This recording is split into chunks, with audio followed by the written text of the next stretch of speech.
Yes, ENST KUBE, Obosa.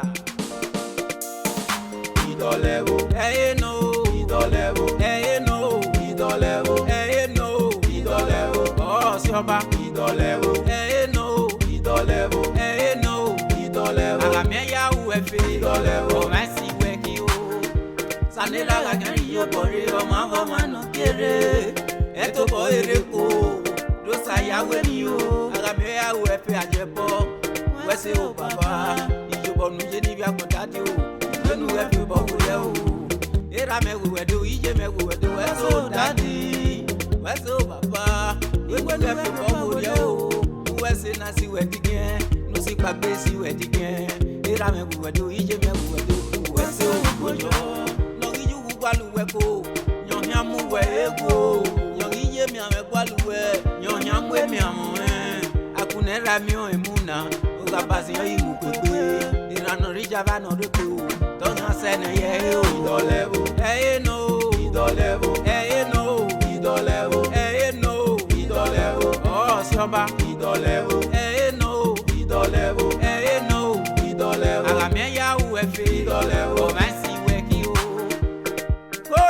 Kojo, Ambassador Ajebo, CEO, Ajebo Foundation, AGHAMENYAHOREFE, talk show, na habo Esheke Nation, Iyonya Wese o daddy, Ijobonu je ni biagun, Eponu kerere ko, Egadi o, Uvon won kian pon yo o, Wa yo mama, Kube ga yi o ma o, Kebe gberan men. Osanela la o, kao na jebo. AGHAMENYAHOREFE, wenu ki ekene o. Geje mi lowo mako, wenu wa pa o ge. Kao ne ki ekene o, kebi ki o wa yo. Egan ga mu gbere, gege te yo o. Egan ga mu mure ko, gege te yo o. Emenu we no sata, onya se le pe o. AGHAMENYAHOREFE ajebo. Wese o daddy. Idolewo, No, Idolewo, no, Idolewo, no, Idolewo, oh Sioba. Idolewo, No, Idolewo, no, Idolewo, AGHAMENYAHOREFE, Idolewo, Mercy weki o. Ambassador AGHAMENYAHOREFE, aka Ajebo, one of Esheke Nation. Ewe bonu weje ni o, uga gbe bomi o ko o.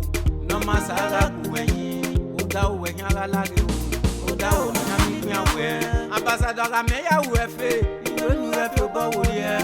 Iyobonu je ni bi agun, sanera mega san wese. Benu wese no pe o, eruwe u no po. Wese no yo pe o, eruwe u no da kan o. Wenu e fi bo wo ye o, iwenu e fi san o. Sanera mega san wese o. Iyobonu je ni bi agun. Agawe na gbe o, tani agbe suwe aye. Agawe na mure o, tani amusuwe ayo. Edene belo o, sanera yikwe gwe yeme.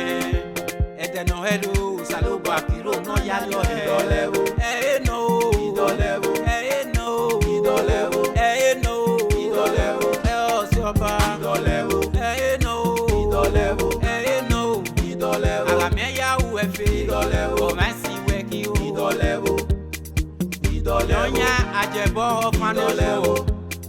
Idolewo, Adi efi fọwọ yẹ o. Idolewo, Ìbọnújẹ́ ìmọ̀nẹ́mẹ́rámẹ́jẹ́. Ìwà àwùjọ bọ̀ náà lẹ́fi bọ́ wò yẹ. ENST KUBE tó wẹ̀ sẹ́sì.